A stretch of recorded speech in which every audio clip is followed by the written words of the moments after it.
میرا نام پریت ہے، میں غیر مسلم ہوں اور میرا تعلق سکھ مذہب سے ہے۔ آج سے 1 سال پہلے میرے دوست نے مجھے اسلام سے متعارف کرایا۔ ہم ایک ہی یونیورسٹی میں پڑھتے ہیں اور اس نے مجھے چند کتابیں پڑھنے کے لیے دی۔ چونکہ میں نے اس کو دیکھا ہے کہ وہ کافی عبادت کرتا ہے، نمازیں پڑھتا ہے، اچھے سے بات کرتا ہے، تو میں اس سے کافی سوال کیا کرتی تھی۔ اس نے مجھے ایک دن کہا کہ تم قرآن پاک کا ترجمہ کیوں نہیں پڑھ لیتی ہو؟ جب میں نے قرآن پاک کا ترجمہ پڑھا تو مجھے یقین ہو گیا کہ اللہ ہی حقیقی خدا ہے اور رسول صلی اللہ علیہ وآلہ وسلم اللہ کے آخری نبی ہیں۔ لیکن کچھ عرصے کے بعد میرے والدین کو اس کے بارے میں پتہ لگ گیا کہ میں چھپ چھپ کے قرآن پڑھتی ہوں۔ چونکہ وہ کافی مذہبی ہیں اور سکھ مذہب پہ کافی یقین رکھتے ہیں تو وہ مجھ سے ناراض ہو گئے۔ جب میرے والدین کو یہ پتہ لگا کہ میرا اسلام کی طرف رجحان زیادہ ہو رہا ہے تو وہ مجھے اٹھا کے گردوارہ لے گئے تاکہ میرا سکھ ازم پہ یقین زیادہ پختہ ہو جائے۔ ان کے اس حرکت پہ مجھے کافی دکھ ہوا، لیکن چونکہ وہ میرے والدین ہیں تو میں ان پہ غصہ نہیں کر سکتی تھی اور نہ ہی اونچی آواز میں بات کر سکتی تھی۔ چونکہ میں ان کو ناراض نہیں کر سکتی تھی اس لیے میں نے ان کے کہنے پہ گردوارے میں عبادت شروع کر دی، لیکن یہ سب میں نے دل سے نہیں کیا، یہ تو میں نے ان کو خوش کرنے کے لیے کیا۔ تو آپ مجھے نصیحت کریں کہ میں اپنے والدین کو کیسے سمجھاؤں کہ اسلام ہی سچا مذہب ہے اور میں اس کی جانب آنا چاہتی ہوں۔ ہماری اس بہن نے سوال کیا ہے کہ یہ اسلام کو 1-1.5 سال سے پڑھ اور سمجھ رہی ہیں۔ ہماری بہن نے یہ بھی کہا ہے کہ وہ یقین رکھتی ہیں کہ حقیقی خدا صرف اللہ ہے اور رسول صلی اللہ علیہ وآلہ وسلم اللہ کے آخری نبی ہیں، لیکن ان کے والدین ان کو اسلام قبول کرنے نہیں دے رہے۔ ایسے میں یہ چاہتی ہیں کہ میں ان کو نصیحت کروں کہ ان کے لیے مناسب راستہ کیا ہے۔ میری ایک کتاب ہے اور کئی لیکچر بھی ہیں جس میں نے بتایا ہے کہ حقیقی خدا کا تصور کیا ہے، مختلف مذاہب میں خدا کو کیا سمجھا جاتا ہے۔ میں نے اپنی اس کتاب اور لیکچرز میں تمام مذاہب کے بجائے 4 مذاہب کی بات کی ہے، جن میں سکھ ازم کو بھی بعد میں شامل کر دیا گیا۔ میں نے اسلام، یہودیت، عیسائیت، ہندوازم اور سکھ ازم کے بارے میں بتایا ہے کہ ان تمام مذاہب میں خدا کا تصور کیا ہے۔ میری بہن، سکھ ازم وہ مذہب ہے جو کہ 15ویں صدی کے آخر میں آیا۔ گرو نانک صاحب نے اس کی بنیاد رکھی اور وہ صوبہ پنجاب میں تھے۔ اور کچھ علماء یہ خیال رکھتے ہیں کہ سکھ ازم جو ہے وہ مختلف مذاہب کا مکسچر ہے، جیسا کہ اسلام اور ہندوازم کو مکس کر کے بنایا گیا ایک مذہب ہے۔ سکھ ازم میں 10 گرو ہوتے ہیں۔ اگر آپ سکھوں کی مذہبی کتابوں کا مطالعہ کریں اور جاننا چاہیں، اس میں کھوج لگائیں کہ سکھ ازم میں خدا کا تصور کیا ہے، میں کہہ رہا ہوں کتابیں پڑھیں، یہ نہیں کہ لوگ کیسے عبادت کرتے ہیں وہ دیکھیں۔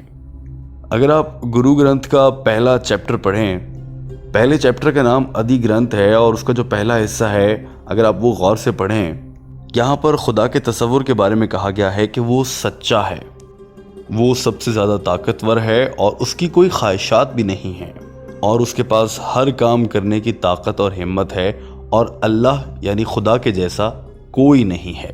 اب اگر آپ سکھ ازم کی کتاب سے ان آیات کا ترجمہ غور سے سمجھیں تو آپ کو احساس ہوگا کہ یہ تمام تر آیات کا ترجمہ اور مفہوم قرآن پاک کی سورہ اخلاص سے بالکل ملتا جلتا ہے۔ یعنی سکھ ازم میں جو خدا کا تصور ہے وہ بالکل ویسا ہی ہے جیسا کہ قرآن پاک میں اللہ تعالیٰ کا تصور ہے۔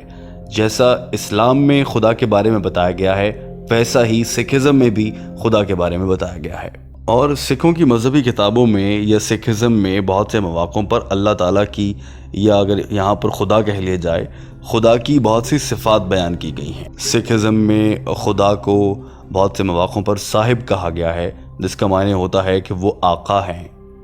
بہت سے مواقعوں پر اللہ تعالیٰ کو رحیم کہا گیا ہے سکھ ازم میں، جس کا مطلب ہے کہ رحم کرنے والا۔ اسی طرح سے کہیں پر کریم کہا گیا ہے اور 1-2 مواقعوں پر ایسا بھی دیکھا گیا ہے کہ وہاں پر واحد گرو کہا گیا ہے، جس کا یہ مطلب ہے کہ واحد سچا خدا۔ اور سب سے دلچسپ بات یہ ہے کہ سکھ ازم میں بتوں کی پوجا سے بھی منع کیا گیا ہے۔ سکھ مذہب میں اس بات کی بھی سختی سے نفی کی گئی ہے کہ خدا اپنی شکلیں بدلتا رہتا ہے، کبھی وہ سورج کے روپ میں نظر آئے گا، کبھی پہاڑ کے روپ میں نظر آئے گا۔ سکھ مذہب میں اس کو بھی کسی خاطر میں نہیں لایا گیا اور ایسا کہیں نہیں کہا گیا ہے۔ لہٰذا اگر مذہبی کتابوں کا مطالعہ غور سے کیا جائے، سکھزم کی کتابوں کو پڑھا جائے اور اسلامی کتابوں کو پڑھا جائے، قرآن پاک کو سمجھا جائے، تو ہم اس نتیجے پر بہت آرام سے پہنچ سکتے ہیں کہ دونوں مذاہب میں خدا کا تصور ایک جیسا ہے۔ سکھزم اور اسلام دونوں میں خدا کے بارے میں جو کہا گیا ہے وہ تقریباً ایک جیسا ہے۔ وہ الگ بات ہے کہ اب مسلمانوں میں اور سکھوں میں عبادت کرنے کے طریقے اتنے مختلف ہیں کہ ہمیں لگتا ہے کہ دونوں ایک دوسرے سے بہت مختلف ہیں، لیکن خدا کے تصور کے حوالے سے دونوں ایک جیسے ہیں۔ تو یہاں پر میں آپ کو یہ نصیحت کر سکتا ہوں کہ آپ قرآن پاک کا ترجمہ اپنے والدین کو پڑھائیں، اپنے والد صاحب کو، والدہ کو پڑھائیں، تاکہ وہ بھی وہ چیزیں سمجھ سکیں جو آپ سمجھ چکے ہیں۔ انہیں قرآن کا ترجمہ دیں، ان سے پوچھیں کہ ایسا اس میں کیا ہے قرآن پاک میں جو جس سے آپ اختلاف رکھتے ہیں یا جو ان کو سمجھ نہیں آتا۔ لیکن یہ سب کچھ کرتے ہوئے آپ کو بہت صبر سے کام لینا ہوگا، بلکہ ایسا کہنا چاہیے کہ آپ کو ایسے موقع پر ایک سچے ایمان رکھنے والے انسان کا کردار ادا کرنا ہوگا۔ لیکن یہاں پر میں آپ سے کچھ کہنا چاہتا ہوں کہ آپ نے کہا کہ آپ ایک خدا پر یقین رکھتی ہیں اور آپ یہ مانتی ہیں کہ اللہ تعالیٰ ہی حقیقی خدا ہیں، آپ نبی کریم صلی اللہ علیہ وآلہ وسلم کو بھی اللہ کا آخری نبی مانتی ہیں۔ تو یہاں پر میرا آپ سے سوال ہے کہ آپ نے اب تک اسلام قبول نہیں کیا ہے، ایسا کیوں؟ آپ کے خیالات کو دیکھا جائے تو ایسا لگتا ہے کہ آپ دائرہ اسلام میں داخل ہو چکی ہیں، جیسا آپ کے یقین ہے اس کو دیکھتے ہوئے کہا جا سکتا ہے۔ لیکن میں آپ سے جاننا چاہتا ہوں کہ آپ اسلام قبول کرنا چاہتی ہیں؟ جی ہاں، میں اسلام قبول کرنا چاہتی ہوں، لیکن یہاں پر میں آپ سے یہ جاننے آئی ہوں کہ اپنے والدین کو کیسے سمجھاؤں۔ میں اس پر یہی کہہ سکتا ہوں کہ آپ اپنے والدین کو میری DVDs دیں، قرآن پاک کا ترجمہ پڑھائیں۔ بہت سے لوگ آپ کو کہیں گے کہ آپ اسلام قبول کر رہی ہیں، آپ دہشت گرد بننے جا رہی ہیں، بہت سی غلط فہمی ہیں اسلام کے بارے میں۔ لیکن یہاں پر یہ جاننا بہت ضروری ہے کہ والدین کا احترام کرنا چاہیے۔ ماں کے قدموں تلے جنت ہوتی ہے۔ بھلے آپ کی ماں سکھ مذہب کو ماننے کی وجہ سے جنت میں نہ جا سکے، لیکن ان کے قدموں تلے جنت ہے، تو آپ ان سے بدتمیزی نہیں کریں گی۔